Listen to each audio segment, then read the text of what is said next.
ചവറയിൽ മുത്തശ്ശിയുടെ കഴുത്തറുത്ത് കൊന്ന് കട്ടിലിനടിയിൽ ചാക്കിൽ കെട്ടിവെച്ച ചെറുമകൻ. അവരെ ഞെട്ടിപ്പിക്കുന്ന സംഭവമാണ് ഇപ്പോൾ നടന്നിരിക്കുന്നത്. മുത്തശ്ശിയെ കഴുത്തറുത്ത് കൊന്ന് കട്ടിലിനടിയിൽ ആ ചാക്കിൽ കെട്ടിവെക്കുകയായിരുന്നു ചെറുമകൻ. ഷഹനാസ് ലഹരിക്കടിമയാണ് എന്നുള്ളതാണ് പോലീസ് പ്രാഥമികമായി പറയുന്നത്. കൊച്ചുമകൻ ഷഹനാസ് 28 വയസ്സ് മാത്രം പ്രായമുള്ളൂ. ഇയാളെ ഇപ്പോൾ ചവറ പോലീസ് കസ്റ്റഡിയിലെടുത്തിട്ടുണ്ട്.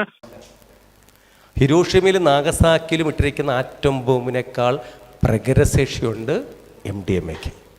മെത്തലിൻ ഡയോക്സി മെത്താഫിറ്റം എന്നറിയപ്പെടുന്ന ഈ പദാർത്ഥത്തിന് മനുഷ്യ മസ്തിഷ്കങ്ങളെ തകർത്ത് തരിപ്പണമാക്കി ചിത്തഭ്രമത്തിലേക്ക് എത്തിക്കാൻ പറ്റുന്ന വിസ്ഫോടനാത്മകമായ ചിന്തയിലേക്ക് മനുഷ്യന്റെ ബോധത്തെയും ഒക്കെ നശിപ്പിക്കാൻ പറ്റുന്ന 29 തന്മാത്രകളുടെ കൂടിച്ചേരലാണ് MDMA, methylene deoxy methamphetamine. 11 carbon, 15 helium, 2 hydrogen, 1 oxygen അടങ്ങുന്ന 29 ആറ്റങ്ങളുടെ കൂടിച്ചേരൽ. ശരിക്കും എന്തിനാ ഈ ഡ്രഗ് കണ്ടുപിടിച്ചെന്തിനാ? എന്തിനാണ് ലോകം ഈ ഡ്രഗ് കണ്ടുപിടിച്ച്? ആര് കണ്ടുപിടിച്ചു? എന്തിന് കണ്ടുപിടിച്ചു? എന്ന് കണ്ടുപിടിച്ചു? എന്ന് കേരളത്തിലെത്തി? ആര് കൊണ്ടുവന്നു? എങ്ങനെ നിർത്താൻ പറ്റും? എങ്ങനെ പ്രിവെന്റ് ചെയ്യാൻ പറ്റും? എങ്ങനെ പ്രതിരോധിക്കാൻ പറ്റും? എങ്ങനെ നമ്മുടെ നാട് ലഹരിമുക്തമാക്കാൻ പറ്റും? ശരാശരി ഒരു വീട്ടമ്മയുടെ ചോദ്യമാണ്. ശരാശരി ഒരു സഹോദരൻ്റെ ചിന്തയാണ്. 1912 ജർമ്മനി എന്ന് പറയുന്ന മഹാരാജ്യത്ത് മെർക്ക് എന്ന് പറയപ്പെടുന്ന ഫാർമസ്യൂട്ടിക്കൽ കമ്പനിയിൽ മെർക്ക് ആൻഡൻ കൊളീഷ് എന്നറിയപ്പെടുന്ന 41 വയസ്സുകാരൻ്റെ അദ്ദേഹത്തിൻ്റെ കെമിക്കൽ ലാബിൽ ഇതിൽ വിരിഞ്ഞ ലോകം അത്ഭുതത്തോടുകൂടി, അന്ന് 1912 141 രാജ്യമുണ്ടായിരുന്നുള്ളൂ. അന്ന് അത്ഭുതത്തോടുകൂടി നോക്കിക്കണ്ട ഏറ്റവും മനോഹരമായ 2 നൊബേൽ പുരസ്കാരവും 12 പേറ്റന്റുകളും നേടിയെടുത്ത ഏറ്റവും മനോഹരമെന്ന് വിശേഷിക്കപ്പെട്ട ശരീരത്തിനകത്ത് രക്തത്തിൻ്റെ ഒഴുക്കിനെ പ്രിവെന്റ് ചെയ്യാൻ, വേദന ഇല്ലാതാക്കാൻ മാനവരാശി കണ്ടുപിടിച്ച ഏറ്റവും വലിയ ഡിസ്കവറി ആയിരുന്നു മെത്തലിൻ ഡയോക്സി മെത്താഫിറ്റം എന്ന ഈ ഡ്രഗിൻ്റെ കണ്ടുപിടുത്തം. പക്ഷേ 1912 നിന്ന് 1960 എത്തിയപ്പം അമേരിക്ക പോലെ വികസിത രാജ്യങ്ങളിലും ക്രൊയേഷ്യ, ഹംഗറി, സ്വീഡൻ, ജർമ്മനി, അങ്ങനെ ചെക്കോസ്ലോവാക്യ രാജ്യങ്ങളിലേക്കൊക്കെ ഈ സാധനം എത്തിയപ്പം അവിടെയുള്ള ചില കൊബിദ്ദികൾ, ചില കെമിസ്റ്റുകളും ഇതിനെ ഒന്ന് കെമിക്കലി സിന്തസൈസ് ചെയ്തു. എങ്ങനെ? മറ്റൊരു ആംബിറ്റേഷൻ എന്നത്തെ ആഡ് ചെയ്തു. അങ്ങനെ അവൻ്റെ രൂപത്തിനെയും ഭാവത്തിനെയും ഘടനകളെയൊക്കെ ഒന്ന് മാറ്റി. അങ്ങനെ മെത്ത്, കൂൾ, ക്ലാറ, കോൾബർ, വൈറ്റ് മെല്ല് എന്ന് പറഞ്ഞ 16 പേരുകൾ ഇനി സാധനം അറിയപ്പെടുന്നുണ്ട്. ഓരോ രാജ്യത്തിൻ്റെ കാലാവസ്ഥയ്ക്കനുസരിച്ചും വ്യതിയാനത്തിനനുസരിച്ചും ഈ സാധനത്തിൻ്റെ രൂപഭാവങ്ങളിൽ പേസ്റ്റ് രൂപത്തിലും പൗഡർ രൂപത്തിലും അതുപോലെ തന്നെ ക്രിസ്റ്റൽ രൂപത്തിലും എല്ലാം ഈ സാധനം കിട്ടുന്നുണ്ട്. എക്സ്പെഷ്യലി കേരളത്തിൽ കിട്ടുന്നത് ക്രിസ്റ്റൽ രൂപത്തിലാണ്. ഇതിൻ്റെ ശ്രദ്ധിച്ച് കേൾക്കണേ, ഈ സാധനം എന്ന് പറയപ്പെടുന്നത് ആദ്യമൊക്കെ ഉപയോഗിക്കുമ്പോൾ തിരിച്ചറിയാൻ പറ്റില്ല. കണ്ണുകൾക്കോ അല്ലെങ്കിൽ സംസാരത്തിനോ ശരീരത്തിൻ്റെ താളത്തിനോ ബോഡി ലാംഗ്വേജിലോ ഒരു ചേഞ്ചും ഇതിനകത്ത് കാണില്ല. ഒരു 3-4 പ്രാവശ്യം ഉപയോഗിക്കുമ്പോഴേക്കും ഈ സാധനം കിട്ടാതെ വരുന്നൊരു മാനസികാവസ്ഥയിലേക്ക് എത്തും. നല്ല ഒരു ഗ്രാമിന് 5000-ഓളം വില വരുന്നുണ്ട്. സാധനം ഉപയോഗിക്കുന്നത് ഡയറക്റ്റായിട്ട് സിഗരറ്റിലൂടെ അല്ല ഉപയോഗിക്കുന്നത്. മൊബൈൽ എന്ന് പറയുന്ന ഏതെങ്കിലും ഇത്തരത്തിലുള്ള നല്ല ഒരു വൃത്തിയായിട്ടുള്ള നല്ല ഒരു പ്രതലമാണ് ഇതിന് വേണ്ടത്. ആ പ്രതലം ഉപയോഗിക്കുന്ന കാര്യം പഠിപ്പിച്ചു തരുമല്ലോ കേട്ടോ. നിങ്ങൾ അറിഞ്ഞിരിക്കാൻ പറയുകയാണ്. ഇനി ഇതിന് ദുർവ്യാഖ്യാനിക്കപ്പെടുന്നു. ഇത് വീഡിയോക്കെ കട്ട് ചെയ്തിട്ടൊക്കെ കൊടുക്കുന്ന ബിരുദന്മാരൊക്കെ ഉണ്ട്. അപ്പോൾ ദുർവ്യാഖ്യാനല്ല. ഈ സാധനം എന്ന് പറയുന്നത് സർവർക്കും അറിയാം. പക്ഷേ അറിയുന്ന കൂട്ടത്തിൽ ഒന്ന് നിങ്ങൾക്ക് അറിയാൻ വേണ്ടിയിട്ട് ഒരു കാര്യം മാത്രം കാണിച്ചു തരാം. അതൊന്ന് കണ്ടോണം എന്താണെന്ന് ഞാൻ പറയാം. ഒരു മിനിറ്റ്. ഇതേപോലെ മൊബൈൽ ഫോണിൻ്റെ മുഖത്ത് നമ്മൾ ചെറിയ പ്ലാസ്റ്റിക്കിനകത്ത് നമ്മൾ തള്ളവരൻ്റെ വലിപ്പമുള്ള പ്ലാസ്റ്റിക്കിൻ്റെ ഒരു ബാഗ് ഉണ്ടാവും. നമ്മൾ ഈ അച്ചാർ കണ്ടില്ലേ, പുളി അച്ചാർ, എന്തായാലും പേര്, ചെറിയ പുളി അച്ചാർ കറുത്തിട്ട് ഇല്ലേ മക്കളെ, കണ്ടിട്ടില്ലേ? എന്ത് അത് അത്ര വലിപ്പം ഉണ്ടാവുള്ളൂ. അത് വെളുത്തിട്ടായിരിക്കും. അതിൻ്റെ വില എത്രയാണെന്നറിയാം? 5000 രൂപയാണ്. എത്രയാ? 5000. ഒരു ഗ്രാമിൻ്റെ വിലയാണ് 3000 തൊട്ട് 4000 രൂപ വില വരുന്നുണ്ട് ഈ സാധനം.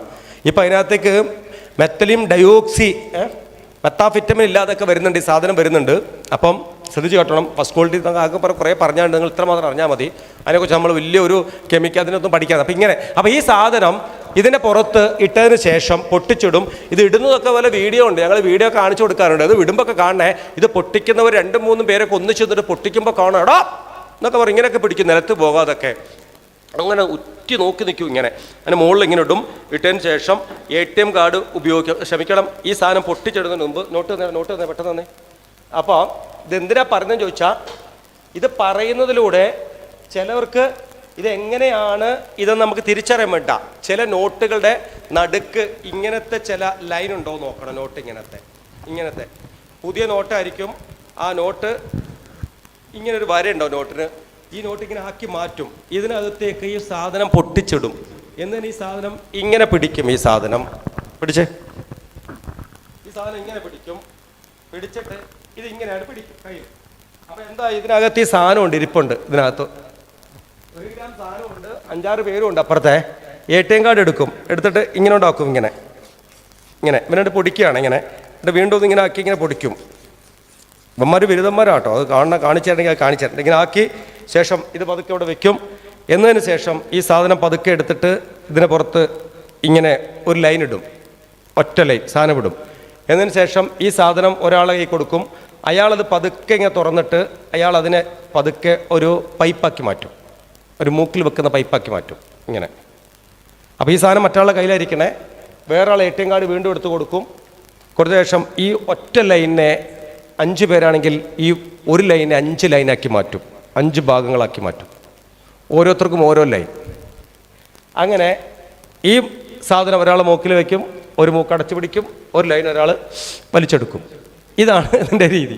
അങ്ങനെ 5 പേരും കൂടെ ഈ 5 ലൈനെ വലിച്ചെടുക്കും. അങ്ങനെ 5000 രൂപ 5 ആൾ മൂക്കിലൂടെ അകത്തേക്ക് പോകും. അപ്പം കഴിഞ്ഞു. ഈ സാധനം അകത്തേക്ക് ചെന്നാൽ പെട്ടെന്നൊന്നും കണ്ടുപിടിക്കാൻ പറ്റില്ല. രൂപത്തിലും ഭാവത്തിലും വലിയ മാറ്റമൊന്നുമില്ല. സിഗരറ്റ് ആണെങ്കിൽ മണം ഉണ്ടാവും, അല്ലെങ്കിൽ കയറുണ്ടാവും, അല്ലാത്ത കയറയൊക്കെ കാണാൻ പറ്റും, മദ്യവെച്ച് ആടാൻ പറ്റും, സ്മെല്ലിൻ്റെ അതൊക്കെ ഉണ്ടാവും. ഈ സാധനം അങ്ങനെ പെട്ടെന്ന് കണ്ടുപിടിക്കാൻ പറ്റില്ല. പക്ഷേ 4-5 പ്രാവശ്യം ഉപയോഗിക്കുമ്പം ഈ സാധനം കിട്ടാതെ വരുമ്പം ഒരുപക്ഷെ നമ്മൾ മക്കളെ ഒന്ന് ഫോളോ ചെയ്താൽ കൃത്യമായിട്ട് അവരെ പുറകെ നടന്ന് അവർ നമ്മളെ ഫോളോ ചെയ്യാൻ സമ്മതിക്കില്ല. നമ്മുടെ സാന്നിധ്യം അവർ മാറ്റി നിർത്തപ്പെടും. കാര്യം അവർക്കത് വാങ്ങണം, ഇത് ഉപയോഗിക്കണം, അതിനൊക്കെ സ്പേസ് വേണം, പണം വേണം, കൂട്ടുകാരെ വിളിക്കണം, ഇത് കണ്ടെത്തണം. അപ്പോൾ അതേപോലെ തന്നെ ഇത്തരം കുട്ടികൾ പോലീസൊക്കെ പിടിച്ചു കഴിഞ്ഞാൽ സ്റ്റേഷനിൽ വന്നു കഴിഞ്ഞാൽ സമയം കഴിയുമ്പം വിഡ്രോൾ സിംറ്റം കാണിക്കും, അവർ അടങ്ങിയിരിക്കില്ല. അപ്പോഴായിരിക്കും അവരുടെ രീതികളൊക്കെ ഒന്ന് മാറാൻ തുടങ്ങുന്നതൊക്കെ. അപ്പം വീടുകളിൽ സാധാരണ നമ്മൾ ഇവരെ കണ്ടുവരുന്ന മക്കൾ രാത്രിയൊക്കെ ഉറങ്ങാതെ ഇരിക്കും, നേരം വെളുക്കുന്നവരെ ലൈറ്റ് ഇട്ടിരിക്കും, മൊബൈൽ കളിച്ചുകൊണ്ടിരിക്കും, കുളിക്കില്ല, നനയ്ക്കില്ല, മുടി വെട്ടില്ല, നഖം വെട്ടില്ല, അവർ വണ്ടികളൊന്നും കഴുകൂല, അവർ ബെഡ്ഷീറ്റുകൾ കാര്യങ്ങളൊന്നും വിരിച്ച് വെക്കൂല. ആദ്യത്തെ പോലെയല്ല, അവൻ നല്ല വർത്താനം പറയുന്നില്ല, ദേഷ്യമാണ്, തൊട്ടാലും പിടിച്ചാലൊക്കെ ദേഷ്യം, ഉമ്മയോട് ദേഷ്യം, ഉപ്പയോട് ദേഷ്യം. അവനോട് ദൈനംദിന ജീവിതത്തിനകത്തെ പ്രാഥമിക കർമ്മങ്ങളെക്കുറിച്ച് ഒരു തരത്തിലും പറഞ്ഞാൽ ഇത്തരം ആളുകൾ എക്സ്പെക്റ്റ് ചെയ്യില്ല. നിരന്തരമായി കേൾക്കുന്ന ചില ഉപദേശങ്ങളെ ശക്തിയുക്തമായി തിരസ്കരിക്കാൻ തുടങ്ങും. എല്ലാവരും ഇങ്ങനെയാണെന്നല്ല പറഞ്ഞു വരുന്നത്. അപ്പോഴേക്ക് നിങ്ങൾ മനസ്സിലാക്കേണ്ടത് ഭക്ഷണത്തിൻ്റെ ചില രീതികൾ മാറ്റം വന്നിട്ടുണ്ടാവും, ഉറക്കത്തിൻ്റെ രീതികൾ പാടെ മാറിയിട്ടുണ്ടാവും. അതുപോലെ തന്നെ ബന്ധങ്ങളെയും സ്വന്തം സഹോദരി, അനിയത്തിക്കുട്ടി, വീട്ടിൽ എന്തെങ്കിലും പെറ്റ്സുകൾ അല്ല വീട്ടിലെന്തെങ്കിലും ക്യാറ്റ് ഇതിനോടൊന്നും കളിക്കുന്നതൊക്കെ നിർത്തും, പാടെ നിർത്തും, ഒന്നും തൊടാതെയോ നോക്കാതെയോ തീർത്തും ഒറ്റപ്പെട്ടു പോകും. അസമയങ്ങൾ ഏതെങ്കിലും വണ്ടികളോ കാറോ വീടിന് മുറ്റത്ത് വരും, അവരുടെ കൂടെ യാത്ര ചെയ്ത് പോകുന്ന കാണാൻ പറ്റും. അങ്ങനെ വരുമ്പം ശ്രദ്ധിക്കണം, അത്രയ്ക്ക് എത്തുന്നതിന് മുമ്പ് തന്നെ ശ്രദ്ധിക്കണം. അവരുടെ മുറികൾ പരിശോധിക്കണം. എങ്ങനെ മുറി പണ്ടൊക്കെ പറയും മാസം ഒരിക്കലെങ്കിലും മക്കളെ മുറി മാസത്തിലല്ല, ആഴ്ചയിലല്ല, ദിവസം 2 പ്രാവശ്യം നോക്കണം. ദിവസം 2 പ്രാവശ്യം മക്കളെ മുറി പരിശോധിക്കണം. നിങ്ങൾ ലോകത്ത് ഏറ്റവും കൂടുതൽ സംശയിക്കേണ്ട ആരാന്നറിയാമോ? നിങ്ങൾ മക്കളെയാണ്. ലോകത്ത് ഏറ്റവും കൂടുതൽ വിശ്വസിക്കേണ്ട ആരാ? നിങ്ങൾ മക്കളെയാണ്. ഏതെങ്കിലും മകൻ നിങ്ങളോട് പറയാം, ഉപ്പ അന്ന് ഞാൻ സിഗരറ്റ് വലിച്ചു നോക്കിയപ്പോൾ തുമ്മിയിട്ട് ഉപ്പാ പറയണ്ട. ഏതെങ്കിലും മോൻ ഒന്ന് പറയുമോ, അമ്മ ഒന്ന് അൻസ് വെച്ച് നോക്കിയപ്പോൾ ചൂണ്ടിനടിയിൽ വേർത്തിട്ട് ആകെ പൊള്ളി ഞാൻ വെക്കൂല പറയോ? ഇല്ല. കാര്യം എന്താ? ഉപ്പയ്ക്കും ഉമ്മയുടെ ഹൃദയം തകർന്നു പോകുന്നറിയാം. ലഹരി പദാർത്ഥങ്ങൾ, ഈ പറയുന്ന സൈക്കോട്രോപിക് സബ്സ്റ്റൻസുകൾ അവരുപയോഗിച്ചു എന്ന് അവൻ്റെ മാതാപിതാക്കൾ അറിഞ്ഞാൽ ആ മാതാപിതാക്കളുടെ ഹൃദയം തകർന്നു പോകുമെന്ന് മക്കൾക്കറിയാം. അവൻ വേറൊന്നും പറയും, ഇത് രണ്ടും അവൻ പറയില്ല. അപ്പോൾ അതുകൊണ്ട് മക്കളുടെ ഇന്നിൻ്റെ രീതി എന്ന് പറയപ്പെടുന്നത് അത്ഭുതകരമായ രീതികളാണ്. ഇന്ന് ശ്രദ്ധിച്ചോളം, 7ാം ക്ലാസ്സിൽ പഠിക്കുന്ന കുട്ടി 7, 8, 9 വരെയും 10-ലെത്തിയപ്പോഴാണ് ലോകം അറിഞ്ഞത്. ഒരു മുഖ്യധാര ചാനലിലൂടെ അവൾ വിളിച്ചു പറഞ്ഞു. കാര്യം 7ാം ക്ലാസ്സിൽ പഠിക്കും അമ്മയുടെ ഫോണിലൂടെ ഇൻസ്റ്റാഗ്രാം ഉണ്ടാക്കി 20 ഗ്രൂപ്പിനെ ഉണ്ടാക്കി. 7ാം ക്ലാസ് തൊട്ട് ലഹരി ഉപയോഗിക്കുന്ന കുട്ടി 9 എത്തി. അവളെ മേത്ത് മൊത്തം കൈ മുറിവുകൾ കണ്ടപ്പോഴാണ് അമ്മയ്ക്ക് സംശയവും കാര്യങ്ങളൊക്കെ വന്നത്. അപ്പോഴേ തിരിച്ചറിഞ്ഞു. അങ്ങനെ എത്രയോ കുട്ടികൾ, ഏകദേശം 14,000-ഓളം വരുന്ന 16-18 വയസ്സ് താഴെയുള്ള കുട്ടികൾ ഈ പ്രബുദ്ധ കേരളത്തിലുണ്ട്. അവർ ഊരും പേരുന്ന് പുറത്തു പറയാൻ പറ്റില്ല. അതുപോലെ തന്നെ ഇത്തരം കുട്ടികൾ ഉപയോഗിച്ചതിന് ശേഷം പോലീസ് സ്റ്റേഷനിലോ മറ്റുള്ള കേസുകൾ എടുക്കുമ്പോഴൊക്കെ നിയമ നടപടികൾ, അവരുടെ ബാലസംരക്ഷണ അവകാശം, അത്തരം ഒരുപാട് നിയമ സംഹിതകൾ നിലനിൽക്കുന്നതിനാൽ തന്നെ പലതും പ്രോപ്പർ ചാനലിലേക്ക് എത്തിക്കാനും നിയമ സംവിധാനത്തിന് പറ്റാതെ പോകുന്ന ഒരു വലിയ ദുരന്തം ഇതിന് പിന്നിലുണ്ട്. അതുകൊണ്ടാണ് കുട്ടികളെ കയറി പിടിക്കുന്നത്, കുട്ടികളെ തിരഞ്ഞെടുക്കാൻ കാരണം ഇതിൻ്റെ പിന്നിൽ ഇതാണ്. അതുകൊണ്ട് മക്കളെ നോക്കേണ്ട ബാധ്യത എന്ന് പറയുന്നത് പോലീസിൻ്റെ ഭാഗം മാത്രമല്ല, എക്സൈസിൻ്റെ ഭാഗം മാത്രമല്ല, ഇവിടുത്തെ മഹിളൻ്റെയോ അധ്യാപകർ മാത്രമല്ല. അതിൻ്റെ ബാധ്യത എന്ന് പറയുന്നത് responsibility, who take the responsibility, no doubt നമ്മൾ തന്നെയാണ്. നമ്മളെന്ന് പറയുന്ന ആരാ? പേരൻസ് എന്നല്ല പറഞ്ഞേ. ഇവിടെ ഇരിക്കുന്ന ഓരോരുത്തരും ഓൾ ആർ ഈക്വൽ റെസ്പോൺസിബിലിറ്റി. നടന്നു പോകുന്ന വഴിയിൽ ഏതെങ്കിലും കൊല്ലത്തിലോ അല്ല നമ്മളീ പറയുന്ന ഏതെങ്കിലും സ്ഥലത്തെ ബസ് സ്റ്റാൻഡിലോ തൂണിലോ അല്ലെങ്കിൽ മൂത്രപ്പുരയുടെ പിന്നിലോ പുഴക്കരയിലോ നദിക്കര തെങ്ങിൻ തോട്ടത്തിലോ എവിടെയെങ്കിലും പറക്കമുറ്റാത്ത കുട്ടികൾ കുരുത്തം കെട്ടവൻ, തലതെറിച്ചവൻ, താന്തോന്നി വിശേഷിക്കുന്ന മക്കള് ഇങ്ങനെ വെക്കുകയോ വലിക്കുകയോ ഒക്കെ കണ്ടാൽ പോകണം, അടുത്ത് പോകണം. അല്ലെങ്കിൽ ഫോണിലൂടെ വിളിക്കണം, കൂട്ടുകാരെ വിളിക്കണം. എടാ നീ കൂടെ കൊണ്ട് പോകാം, രണ്ടും ചെറുക്കന്മാർ ഇവിടെയുണ്ട്, വഴക്കും കാര്യമൊന്നും പറയണം, നമുക്കൊന്ന് പോയി നോക്കാമെന്ന് പറയണം. മോനെ എൻ്റെ പേര് ഇന്നതാണ്, ഇന്ന സ്ഥലത്ത് നിന്നാണ്, അധ്യാപകനാണ്, സാമൂഹ്യ പ്രവർത്തകനാണ്, ഞാൻ ഡോക്ടർ അല്ലെങ്കിൽ പറഞ്ഞ് അവരുടെ അടുത്ത് പോയി എന്താ പേരെന്നൊക്കെ ചോദിച്ച് അവരുടെ ശരീരത്തെ നിങ്ങളൊന്ന് കൈതൊട്ടാം. അപ്പോൾ ഇത്രയേ ഉള്ളൂ. ലഹരി പദാർത്ഥങ്ങളെക്കുറിച്ച് നമ്മുടെ അയൽപക്കങ്ങളിൽ, നാടുകളിലും കുഴിയിൽ എവിടെയെങ്കിലും നമ്മൾ കണ്ടാൽ നമ്മൾ ഇടപെടണം. ഇടപെടുമ്പോഴാണ് ഒരുപക്ഷെ മറ്റുള്ളവർ നമ്മുടെ സ്വന്തങ്ങളും ബന്ധങ്ങളിൽ കയറി ഇടപെടും. നമ്മൾ കണ്ടിട്ടും കാണാതെ പോയാൽ നമ്മുടെ നാടിൻ്റെ ദുരന്തമാണ്. ഇവിടെ ഏതെങ്കിലും ഒരു കുട്ടിയെ നാട്ടിൽ പോലീസോ എക്സസോ പിടിച്ചാൽ അത് ഈ മഹലിൻ്റെ ദുരന്തമാണ്. നമ്മുടെ അയൽപക്കത്തൊരു കുട്ടിയെ പോലീസ് എക്സസ് പിടിച്ചാൽ നമ്മുടെ അയൽപക്കത്തിൻ്റെ ദുരന്തമാണ്. നമ്മൾ കാണാതിരുന്നതിൻ്റെ ഫലമായി കേൾക്കാതിരുന്ന ഫലമാണ്. കേൾക്കാത്ത കാതുകളും കാണാത്ത കണ്ണുകളുമാണ് ഈ നാടിൻ്റെ ദുരന്തം. മറന്നു പോകരുതെന്ന് മാത്രം ഓർമ്മപ്പെടുത്തുകയാണ്. ഈ നാട് നേരിടുന്ന രണ്ട് ദുരന്തം പറഞ്ഞു, ഒന്ന് സൈബർ അഡിക്ഷനും മറ്റൊന്ന് ഡ്രഗ് അഡിക്ഷനും. ഒരു പോലീസ് സ്റ്റേഷനിൽ പോയിട്ട് നമ്മൾ FIR എടുത്ത് ഇങ്ങനെ പരിശോധിച്ചാൽ അതിനകത്ത് എല്ലാത്തിലും ഒരു 50% FIRകൾക്കകത്തും ഒരു സൈബർ അലൈൻമെൻ്റ് ഉള്ള ഒരു ഭാഗം കാണാൻ പറ്റും. ഒരു 50%-ത്തും ഈ ലഹരിയുമായി ബന്ധപ്പെട്ടുകൊണ്ട് ദുരന്തം കാണാൻ പറ്റും. എന്താ ലഹരിയുമായി ബന്ധപ്പെട്ടുകൊണ്ട് ദുരന്തം? 5 വയസ്സുള്ള കുഞ്ഞിനെ റേപ്പ് ചെയ്ത് കൊന്നവൻ്റെ പിന്നെ ലഹരിയുണ്ട്. 54 വയസ്സുള്ള അമ്മയുടെ ഉദരത്തിൽ കത്തിയതിൻ്റെ പിന്നെ ലഹരിയുണ്ട്. 26,750 FIR രജിസ്റ്ററിനകത്ത് ലഹരിയുടെ സാന്നിധ്യമുണ്ട്. ഇതെല്ലാം ലഹരി സാന്നിധ്യമുണ്ട്. സൈബർ അലൈൻമെൻറ്റ് ഇഷ്ടമോ നടക്കുന്നു. മൊബൈൽ വാലറ്റുകൾ, മൊബൈൽ തട്ടികൾ, ഇൻ്റർനെറ്റ് ബാങ്കിങ്ങുകളായിട്ട് നമ്മളുടെ അകത്ത് ബ്ലെയിം ചെയ്യുന്നു, നമ്മളെ സൈബർ ഹള്ള് ചെയ്യുന്നു. എല്ലാം ഈ പറയുന്ന സൈബർ ഭാഗങ്ങൾ അങ്ങനെ നടക്കുന്നുണ്ട്. പ്രബുദ്ധ കേരളം ഒരു ഫോൺ മെസ്സേജിലൂടെ ഹർത്താൽ നടത്തിയ സംസ്ഥാനമാണ്. നമ്മുടെ സംസ്ഥാനത്ത് പല ജില്ലകളിലും ഹർത്താൽ നടന്നു. അങ്ങനെ ഒരു ഫോൺ മെസ്സേജിലൂടെ വംശീയ ലഹളകളെ, വർഗീയ ലഹളകളെ ഇളക്കി വിടാൻ സാധിക്കും. അപ്പം അതുകൊണ്ട് ഇതത് പറയപ്പെടുന്നത് എല്ലാ മേഖലകളിലും ഇത് സൂക്ഷിച്ച നല്ലവനാ, സൂക്ഷിച്ചാൽ. അപ്പോൾ പറഞ്ഞു വരുന്നത് സമസ്ത മേഖലകളിൽ ദുരന്തം നടക്കുന്നുണ്ട്. ഈ ദുരന്തത്തെ എങ്ങനെ നമുക്ക് എങ്ങനെയാണ് ഇതിനെ നമ്മൾ അതിജീവിക്കാൻ എങ്ങനെയാണ് നമുക്ക് പറ്റും? ഇവിടെ ഇരിക്കുന്ന ഒരുപാട് സഹോദരിമാരുണ്ട്. ഭർത്താക്കന്മാർക്കെതിരെ കച്ചവടമുണ്ടെങ്കിൽ, ആ ചെയ്യുന്ന ഭർത്താക്കന്മാർ കച്ചവടം ചെയ്യുന്നുണ്ടെങ്കിൽ, ആ കച്ചവടം ചെയ്യുന്ന ഭർത്താക്കന്മാർക്ക് എവിടെയെങ്കിലും സിഗരറ്റ് ഉൽപ്പന്നങ്ങൾ വിൽക്കുന്നവരുണ്ടെങ്കിൽ, ഇവിടെ ഇരിക്കുന്ന കുറച്ച് പേരാണ് ഈ മീഡിയ വർക്ക് ചെയ്തുകൊണ്ട്, അതുകൊണ്ട് ഞാൻ പറയുന്നത്, മീഡിയ സാന്നിധ്യപ്പെടുത്തി ഞാൻ സംസാരിക്കുന്നത്. എൻ്റെ മുമ്പിൽ ലക്ഷക്കണക്കിന് ആൾക്കാർ എൻ്റെ ശബ്ദം ഇപ്പോൾ കേൾക്കുന്നുണ്ട്. വീണ്ടും ഞാൻ ചോദിക്കുകയാണ്, നമ്മളുടെ ഏതെങ്കിലും ഭർത്താവോ സഹോദരനോ ഇല്ലെങ്കിൽ സ്വന്തത്തിലോ ഉറ്റവരോ ഉടയവരിലോ ആരെങ്കിലും കച്ചവടം ചെയ്യുന്നുണ്ടെങ്കിൽ അവർ സിഗരറ്റ് ഉൽപ്പന്നങ്ങളോ ബീഡികളോ ആൻസോ ലഹരി ഉൽപ്പന്നങ്ങൾ വിൽക്കുന്നവരുണ്ടോ ഇല്ലയോ?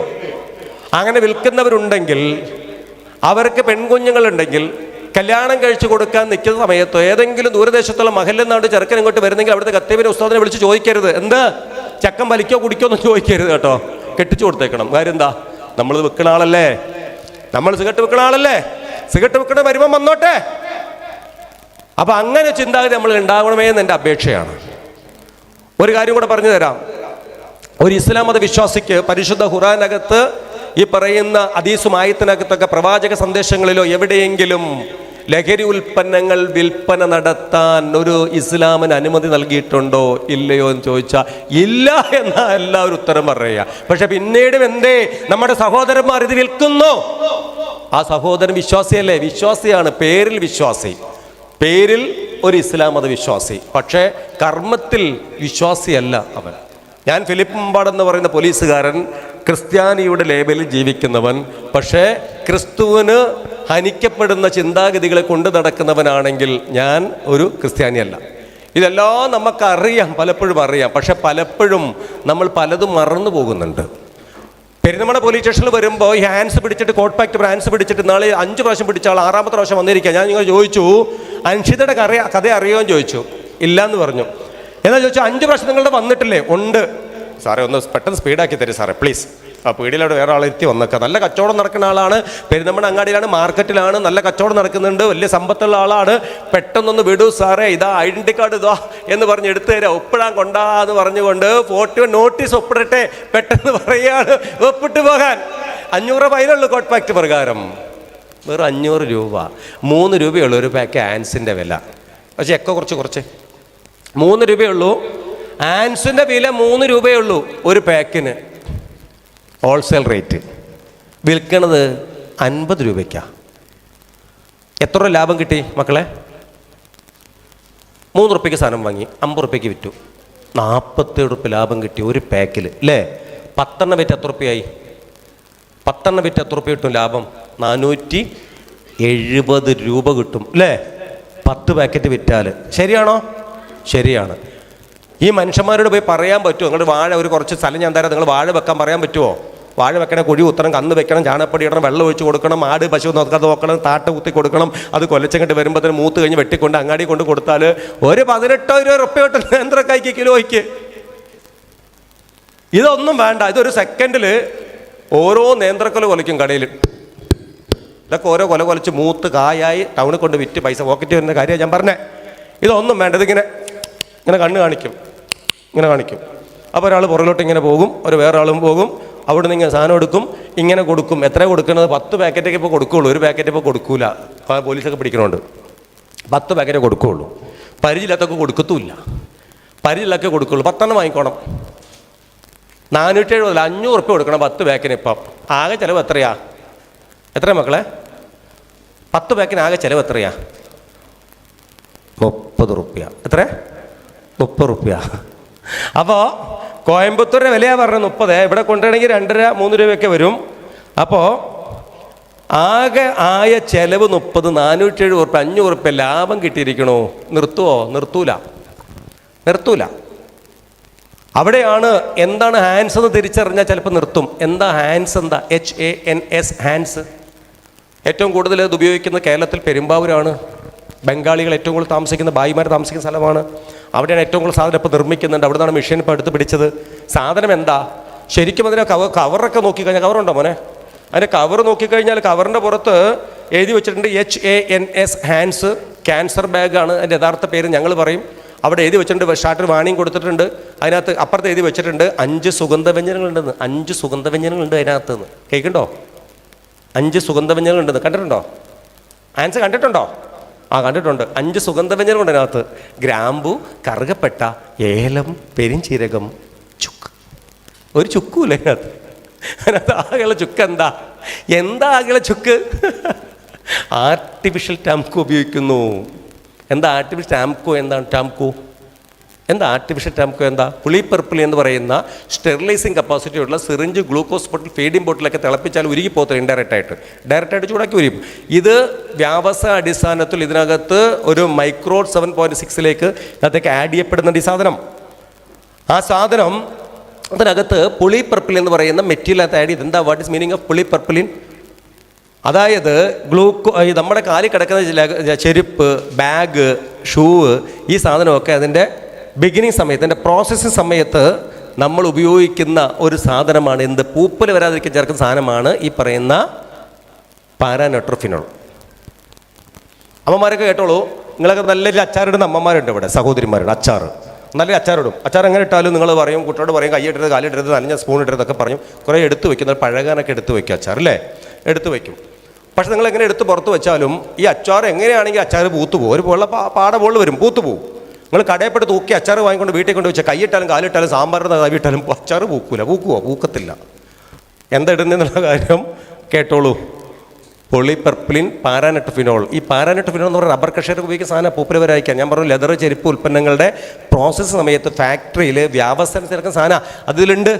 ഇനി അറിയണമെങ്കിൽ എങ്ങനെ അറിയേണ്ടത്? ഫിലിപ്പമ്പാട് ക്ലാസ് എടുത്ത് അറിയുമെന്ന് വേണമെങ്കിൽ ചില കാര്യങ്ങൾ അറിയാൻ ഔദ്യോഗികമായ മറ്റു സൈറ്റ് ഉണ്ട്. www.national-drug-control-society എന്ന് പറയുന്ന സൈറ്റ് അടിച്ചാൽ അടിയിലേക്ക് വരും. അതിനകത്ത് നമ്മൾ നോക്കണം എന്താണ് ആൻസ് എന്ന് പറയപ്പെടുന്ന സാധനം എവിടെയാണ് പരിശോധിച്ചിട്ടുള്ളത്. National equipment physical health laboratory ഹൈദരാബാദിൽ ഏക ലബോറട്ടറിയാണ്. അതിനകത്ത് റിസൾട്ട് ഉണ്ട്. അതിൻ്റെ റിസൾട്ട് 2021 അപ്ഡേറ്റ് ചെയ്ത റിസൾട്ട് വന്നിരിക്കുന്നത് എന്താണ്? ക്യാൻസർ ഉണ്ടാക്കാൻ സാധ്യതയുള്ള 154 പരം ഇതിനകത്ത് വകഭേദങ്ങൾ, പദാർത്ഥങ്ങൾ അടങ്ങിയിട്ടുണ്ട്. യാതൊരു കാരണവശാലും ഡയറക്റ്റായിട്ട് ഉപയോഗിക്കാൻ പാടില്ല. ഡയറക്റ്റായിട്ട് ഉപയോഗിക്കാൻ പാടില്ല എന്ന് പറഞ്ഞാൽ എങ്ങനെ സാധനം ഉപയോഗിക്കുന്നത് അറിയാമോ? ഹാൻസ് അറിയാമോ? അറിയില്ലല്ലോ. ഇവിടെ ആരും ഉപയോഗിക്കുന്ന ആൾക്കാരൊന്നും ഇല്ലാത്തതുകൊണ്ട് ഞാൻ പറഞ്ഞുതരാം. ഈ സാധനമൊക്കെ ഇങ്ങനെ കണ്ടിട്ടുണ്ടോ? കൈക്കകത്ത് ഇങ്ങനെ വെച്ചിട്ട് ഒരു കവർ ഇങ്ങനെ എടുക്കും, ഇങ്ങനെ പൊട്ടിച്ചിട്ട് ഇങ്ങനെ ഇടും. എന്നിട്ട് കവർ എടുത്ത് പോക്കറ്റിൽ വെക്കും, അങ്ങോട്ടും ഇങ്ങോട്ടും നോക്കും, ആൾക്കാരെയൊക്കെ നോക്കും. എന്നിട്ട് കയ്യിലിട്ട് സാധനം ഇട്ടിട്ട് ഇങ്ങനെ ഇങ്ങനെ ആക്കിയിട്ട് ഇത് പിടിച്ച് താഴോട്ടാക്കിയിട്ട് ഇങ്ങനെ വെക്കും. കണ്ടിട്ടുണ്ടോ? അങ്ങനെ വെക്കുന്നത് ചില കണ്ടിട്ടുണ്ട്. ചില ബംഗാളിയും കാര്യങ്ങളൊക്കെ കണ്ടിട്ടുണ്ട്. ഇങ്ങനാക്കി ഇങ്ങനെ ഇരിക്കും.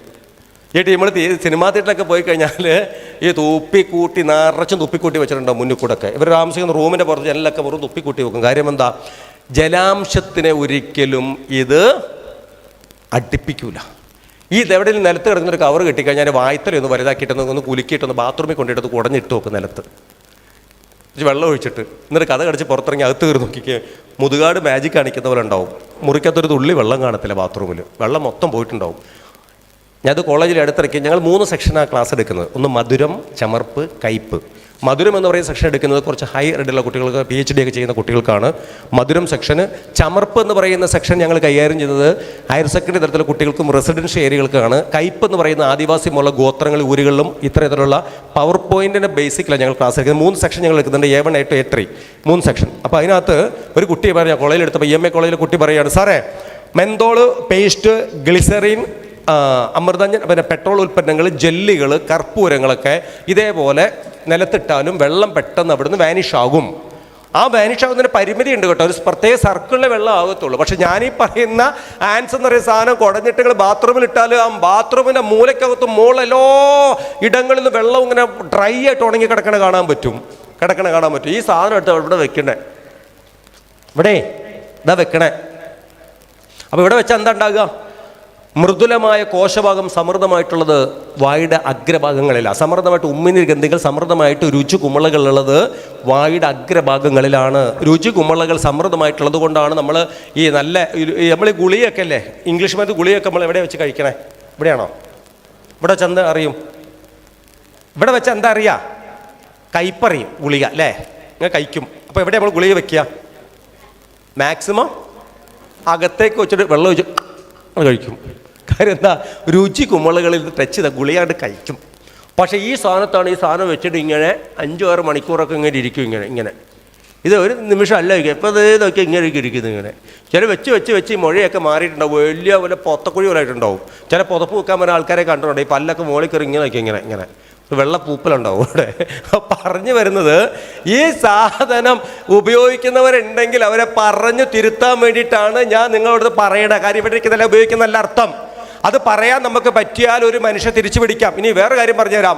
ഈ സാധനം ഉപയോഗിച്ചിട്ട് വരുന്ന അസുഖത്തിൻ്റെ പേരാണ് sub mucous oral fibrosis syndrome.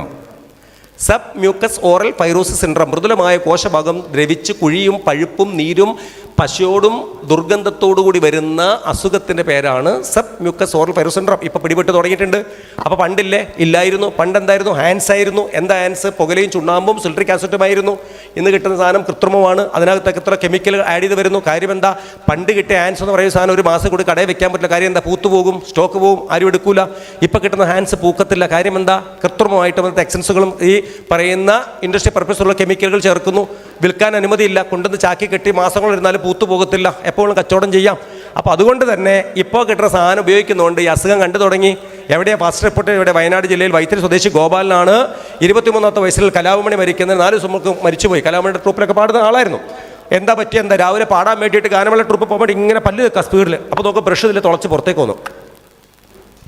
Brush ഇതിലെ പുറത്ത് വന്നു. അതിൽ ബ്രഷ് ഇതിലെ പിടിച്ചിട്ട് വലിച്ചെടുത്തു. ബ്രഷ് കരഞ്ഞു. അമ്മമാരുടെ കരഞ്ഞു. അതിൽ കൈ ഇങ്ങനെ വെച്ചിട്ട് തള്ളി നോക്കിയപ്പോൾ ഇതിലെ കൈ വിരൽ പുറത്തോട്ട് വന്നു. അങ്ങനെ കൽപ്പറ്റ പ്രാതിനിധ്യത്തിൽ കൊണ്ടുപോയി പരിശോധിച്ചു. The vertical colour right inside ഒരു കളറുണ്ട്. നേരെ റെഫർ ചെയ്തു. റിജണൽ ക്യാൻസറിൻ്റെ തിരുവനന്തപുരം പരിശോധിച്ചു. ആ CCTVയുടെ ദൃശ്യമുണ്ട്. ഈ അമ്മയും മകനും വന്നിട്ട് കൗൺസിലും പറയുന്നുണ്ട്, ഇനി സങ്കടപ്പെടേണ്ട, ഏകദേശം കാര്യങ്ങളൊക്കെ ഇങ്ങനെയാണ്, ഇനി വിഷമിക്കേണ്ട, അതിന് അതിജീവനം നടത്തണം, നമുക്ക് കൗൺസിൽ സെക്ഷൻ എന്നൊക്കെ പറഞ്ഞ് ഇൻട്രൊഡ്യൂസ് ചെയ്യുമ്പോൾ എന്താ മോളെന്ന് ചോദിച്ചുകൊണ്ട് ഈ അമ്മ ഈ മകനെ ഇങ്ങനെ കെട്ടിപ്പിടിച്ചിട്ട് ഇങ്ങനെ തള്ളി കൊണ്ടുപോകുന്നുണ്ട്. ഇങ്ങനെ കരഞ്ഞിട്ട് അടിച്ചുകൊണ്ട് കൊണ്ടുപോകുന്നുണ്ട്. മകൻ നിർജ്ജീവ അവസ്ഥയിൽ അമ്മയെ കെട്ടിപ്പിടിക്കുന്നുണ്ട്. അപ്പം തലകണയ്ക്കകത്തുനിന്നും അടുപ്പിൻ്റെ അവിടെ നിന്നും മോളിൽ നിന്നൊക്കെ എൻ്റെ കുഞ്ഞ് ഞാൻ ഒളിപ്പിച്ച് വെച്ചിട്ട് താന്ന് പറഞ്ഞിട്ട് എന്നെ അമ്മനെ നീ തെറി പറഞ്ഞിട്ട് അമ്മ നിന്നെ പ്രാഗിയിട്ടില്ലല്ലോ, എൻ്റെ കുഞ്ഞിന് എന്താ ഇങ്ങനെ പറ്റിയെന്ന് ചോദിച്ചേ. 3 വർഷങ്ങൾക്ക് ശേഷം ഗോപാലൻ മരിച്ചുപോയി. ഗോപാലൻ്റെ വീഡിയോ ഉണ്ട്. www.national.society ഔദ്യോഗിക സൈറ്റിൽ പബ്ലിക്കേഷൻ വകുപ്പിൻ്റെ അനുമതിയോടുകൂടി പ്രസിദ്ധപ്പെടുത്ത വീഡിയോ ആണ്. തൊണ്ടയിൽ നിന്നും മൂക്കിൽ നിന്നും കണ്ണിൽ നിന്നും പഴുപ്പ് ഇങ്ങനെ ഒഴുകുമ്പോൾ തുടച്ചുകൊണ്ട് പറയുന്നത്, എനിക്ക് വന്ന ഗതി നിങ്ങൾക്ക് വരാതിരിക്കട്ടെ എന്ന് സുന്ദരനും നല്ല രീതിയിൽ പാട്ട് പാടുന്ന ഗോപാലിൻ്റെ സ്റ്റേറ്റ്മെൻറ്റാണ്. ഗോപാലൻ എന്നില്ല, അമ്മ ഇന്ന് RCCയിലുണ്ട്, ജനറൽ ക്യാൻസറിൽ ജോലി ചെയ്യുന്നുണ്ട്, അമ്മ സ്വന്തം ജോലി ചെയ്യുന്നുണ്ട്. പറഞ്ഞു വരുന്നത്, ഈ പറയുന്ന ഹാൻസ് എന്ന് പറയപ്പെടുന്ന സാധനം ചില്ലറക്കാരനല്ല, ഇത് വിൽപ്പന നടത്തുന്നവൻ്റെ കുടുംബം എന്തായി തീരുമെന്ന് എനിക്ക് ഒരു വിവരമില്ല. ഇത് വിൽപ്പന നടത്തുന്ന ആളെ ഗതി എന്ന് ആലോചിച്ച് നോക്കി. ആ വിൽപ്പന നടത്തുന്നതിനാണ് ഒരു ഗ്ലാസ് നാരങ്ങ നിങ്ങൾ കുടിച്ച് ഞങ്ങളെ ഗതി എന്താവും? നമ്മൾ മക്കളെ ഗതി എന്താവും? സിഗരറ്റ് വലിച്ചു എന്ന് 18 വയസ്സാൻ്റെ അമ്മ ഹൃദയം പൊട്ടി ഊതറ എന്ന് പറയുമ്പം അമ്മയുടെ ഉറക്കം കഴുത്തിട്ടുണ്ടെങ്കിൽ അത് വിൽപ്പന നടത്തിയവനെ നീ അത് എടുത്തു കൊടുത്ത് എൻ്റെ പൈസ പെട്ടിയിട്ടിട്ടുണ്ടെങ്കിൽ അമ്മയുടെ കണ്ണുനീരിൻ്റെ ശാപമാണ് നിന്റെ കുടുംബത്തിൻ്റെ ദുരന്തം. ഫിലിപ്പമ്പാടിൻ്റെ സ്റ്റേറ്റ്മെൻ്റ് അല്ല, ഫിലിപ്പമ്പാടിൻ്റെ സ്റ്റേറ്റ്മെൻ്റ് അല്ല. ആ സമയത്ത് വീട്ടിലേക്ക് കയറി വരുന്ന മകനെ പിടിച്ചെടുത്ത് ഊതടാ, എൻ്റെ മുഖത്ത് ഊതടാ, ഊത്, ഉപ്പല്ല നിന്നെ അങ്ങനെ വളർത്തിയല്ലേ, സിഗരറ്റ് വലിച്ചില്ലേ, ഉമ്മയുടെ മുഖത്ത് ഊതടാ എന്ന് ഹൃദയം പൊട്ടിയൊരു അമ്മ കരഞ്ഞിട്ടുണ്ടെങ്കിൽ അവനെ വലിക്കാൻ അത് എടുത്ത് കൊടുത്ത് പൈസ വാങ്ങി പെട്ടിലിട്ടവനാണ് എൻ്റെ ശബ്ദം കേൾക്കുന്ന നീ എങ്കിൽ നിന്റെ കുടുംബത്തിൻ്റെ അവസ്ഥ എന്താണെന്ന് നീ തന്നെ തീരുമാനിച്ചാൽ മതി. അവിടെയാണ് തിരുത്തലുകൾ വേണം. 18 വയസ്സ് താഴെയുള്ള കുട്ടിക്ക് പുകയില ഉൽപ്പന്നങ്ങൾ വിൽക്കില്ല എന്ന ഹൈക്കോടതി സുപ്രീം കോടതിയുടെ വിധിയല്ല അവിടെ എഴുതി ഒട്ടിക്കേണ്ടത്. എൻ്റെ കടയ്ക്കകത്തും പരിസരത്തും യാതൊരു തരത്തിലുള്ള ലഹരി ഉൽപ്പന്നങ്ങൾ ഉപയോഗിക്കാനോ അത് ഞാൻ വിൽക്കുകയില്ല, KT സുലൈമാൻ എന്ന് എഴുതി ബോർഡ് വെക്കണം അവിടെ. അത് അടുത്ത കടക്കാരൻ കാണണം. ഇങ്ങനെ അവനിലും ബോധം ഉണ്ടാകണം, മറ്റവനും കാണണം, അവനും ബോധം ഉണ്ടാകണം. അങ്ങനെ കുറേ പേര് ഈ ബോധം വന്ന് കാഞ്ഞിരപ്പള്ളി ഒരു ദേശം മൊത്തം സമ്പൂർണ്ണ ലഹരി വിവിധ ഗ്രാമമായിട്ട് പ്രഖ്യാപിക്കാൻ ഞാനും മകേഷും പോകാതിരിക്കുക. അവിടെ ഒരു മനുഷ്യൻ്റെ ബിലീവ് മൈൻഡാണ്, ഒരു മനുഷ്യൻ്റെ ബിലീവ് മൈൻഡ്. ഇനി അൻഷിത എന്ന് പറഞ്ഞ പൊന്നുമോക്ക് ഉണ്ടായെന്നെന്താ, ഞങ്ങൾ പോയി ഇതേപോലെ ആളിനകത്ത് ക്ലാസ് എടുത്ത് പോയി, വൈകുന്നേരം ഉറക്കം വരുന്നില്ല, അവൾക്ക് തിരിഞ്ഞ് മറിഞ്ഞ് കിടക്കുകയാണ് അൻഷിത കുട്ടി.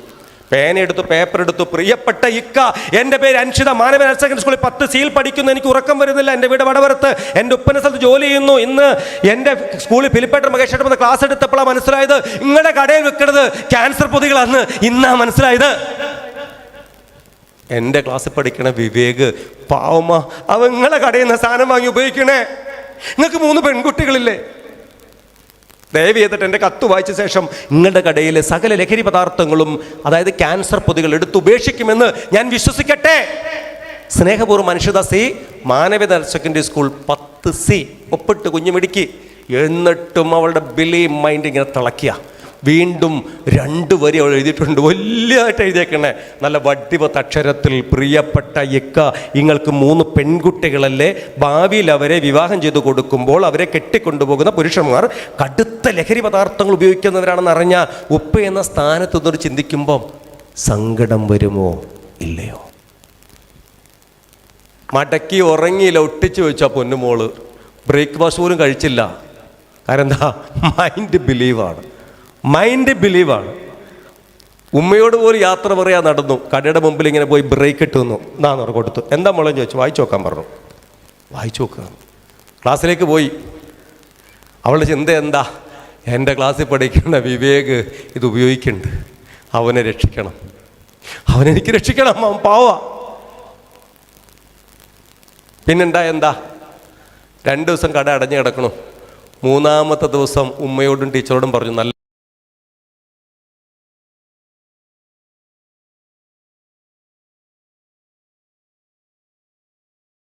തൊട്ടപ്പത്ത് ടീച്ചർ എല്ലാം നിൽക്കുന്നുണ്ട്. ഈ മനുഷ്യൻ പറയുകയാണ്, സാറേ എൻ്റെ കണ്ണ് തുറപ്പിച്ച് മോള്, എൻ്റെ കണ്ണ് തുറപ്പിച്ച് പൊന്നു മോളെന്നു. 5 പ്രാവശ്യം 6 പ്രാവശ്യം എന്നെ പിടിച്ചിട്ടുണ്ട്. നിലമ്പൂർ പോലീസ് കോഡ് പാക്ട് പ്രകാരം പിടിച്ചിട്ടുണ്ട്, ഫൈൻ അടച്ചിട്ടുണ്ട്, ഇഷ്ടംപോലെ പൈസയും കാര്യങ്ങളൊക്കെ ഉണ്ട്. സത്യം സാറേ, 3 പെൺകുട്ടികളാണ് എൻ്റെ കടയിൽ സാറേ. 10-20 പേര് അവിടെ വാടകയ്ക്ക് നിൽക്കുന്നുണ്ട്. ഓർക്ക് പലർക്ക് സാധനം കൊടുക്കുമ്പോൾ ഈ സാധനം കൊടുത്തിട്ടില്ലെങ്കിൽ എൻ്റെ കച്ചവടം പോകും സാറേ. അതുകൊണ്ട് അവർക്ക് ഇത് കൊടുക്കാൻ വേണ്ടി കൊണ്ടുവച്ചാണ്, അല്ലെ കുട്ടിയെ കൊടുക്കാൻ കൊണ്ടുവന്നില്ല, ആരോ കുട്ടികളെ ഒന്ന് വാങ്ങണ്ടാവും സാറേ. ക്ഷമിക്കണം സാറേ, ഇനി ഉണ്ടാവില്ല. എൻ്റെ കണ്ണ് തുറപ്പിച്ചു ഈ പൊന്നുമോളൊന്നും. ആ കത്ത് വാങ്ങി വെച്ചിട്ട് അയാൾക്ക് ഇവിടെ മിണ്ടായിരിക്കായിരുന്നല്ലോ. മിണ്ടായിരുന്നില്ല. കാര്യം എന്താ? അടിയിലെ വരി അങ്ങനെയാ. പ്രിയപ്പെട്ട ഇക്ക, ഇങ്ങക്ക് 3 പെൺകുട്ടികളല്ലേ, അവർക്ക് വേണ്ടിയല്ലേ ജീവിക്കണേ? അവരെ കെട്ടിക്കൊണ്ടുപോകുന്ന പുരുഷൻ കടുത്ത ലഹരി പദാർത്ഥങ്ങൾക്ക് അടിമപ്പെട്ടവരാണെന്ന് തിരിച്ചറിയുന്ന സമയത്ത് ഇങ്ങക്ക് സങ്കടം വരുമോ ഇല്ലയോ എന്നാ ചോദിച്ചേക്കണേ. സങ്കടം വരാതിരിക്കുവോ? ഇല്ല. നെഞ്ച് പൊട്ടിയിട്ട് പറയാ, മോളെ ചേർത്ത് പിടിച്ചുകൊണ്ട്, എനിക്ക് ഒരു ബോധ്യം ഉണ്ടാക്കി തന്ന ഈ പൊന്നുമോളൊന്നും. 5-6 പ്രാവശ്യം നിലമ്പൂർ പോലീസ് പിടിച്ചിട്ടും ഈ വ്യക്തിയിൽ ഒരു തിരുത്തൽ വരുത്താൻ, ഒരു മാനസാന്തരപ്പെടുത്താൻ സാധിച്ചിട്ടില്ല എങ്കിൽ എക്സിക്യൂട്ടീവ് പവറുള്ള, ഒരുപക്ഷെ നിയമത്തിന്റെ പിൻബലത്തിലും വ്യക്തിയെ മാനസാന്തരപ്പെടുത്താൻ പറ്റിയിട്ടില്ലെങ്കിൽ, മൈൻഡ് ബിലീവ് ചെയ്ത ഒരു 14 വയസ്സായ പെൺകുട്ടിക്ക് പേനയും പേപ്പറും എടുത്ത് അദ്ദേഹത്തിന്റെ ഹൃദയത്തിലേക്ക് മാനസാന്തരത്തിന്റെ വരികളെ ചാലിച്ചു കൊടുക്കാൻ സാധിച്ചിട്ടുണ്ടെങ്കിൽ, ഈ മകള് സംഘടിപ്പിച്ച പരിപാടിക്കകത്ത് എത്രയോ അനിശ്ചിതമാരുടെ ശബ്ദം കേൾക്കുന്നുണ്ട്. ഇപ്പം കത്തിലൂടെയും പാട്ടിലൂടെയും കവിതയിലൂടെയും പദസമ്പത്ത് ഉപയോഗിച്ചും അപ്പയുടെയും അമ്മയുടെയും മൊബൈൽ ഫോൺ എടുത്ത് അടുക്കളയ്ക്കകത്ത് ഭക്ഷണം കഴിക്കുന്ന സമയത്ത് ഇതിൻ്റെ ഫ്രണ്ട് ക്യാമറ ഓണാക്കിയിട്ട് ഞാൻ ഇന്ന സ്കൂളിൽ പഠിക്കുന്ന 6ാം ക്ലാസ്സുകാരിയെ ഒരു കാര്യം പറഞ്ഞോട്ടെ എന്ന് പറഞ്ഞുകൊണ്ട് കണ്ണ് നിറഞ്ഞ് ലഹരിയെക്കുറിച്ചും സൈബറിനെ കുറിച്ചും പ്രണയത്തെക്കുറിച്ചും ഒക്കെ ഇങ്ങനെ പറഞ്ഞ് മാതാപിതാക്കളെക്കുറിച്ച് പറഞ്ഞൊരു വീഡിയോ പോസ്റ്റ് ചെയ്യാൻ പറ്റുന്ന എത്ര മക്കൾ ഇവിടെ ഇരിക്കുന്നുണ്ട് ഇവിടെ. ആ വീഡിയോ ഒരുപക്ഷെ ഈ ജമാഅത്തിൻ്റെ നമ്മളെ ഈ മഹലിൻ്റെ ഗ്രൂപ്പിലൊന്ന് പോസ്റ്റ് ചെയ്യുമ്പം എത്ര ദേശത്തേക്ക് അത് പകർന്നു വരും. മലപ്പുറത്ത് കിടക്കുന്ന എൻ്റെ ഗ്രൂപ്പിലും വരില്ലേ? അത് വരും. ഞാനും ഷെയർ ചെയ്യൂലേ? ഷെയർ ചെയ്യും. നിങ്ങൾ ആരാകും? നിങ്ങൾ ഹീറോയാകും. ആരാകും? ഹീറോ.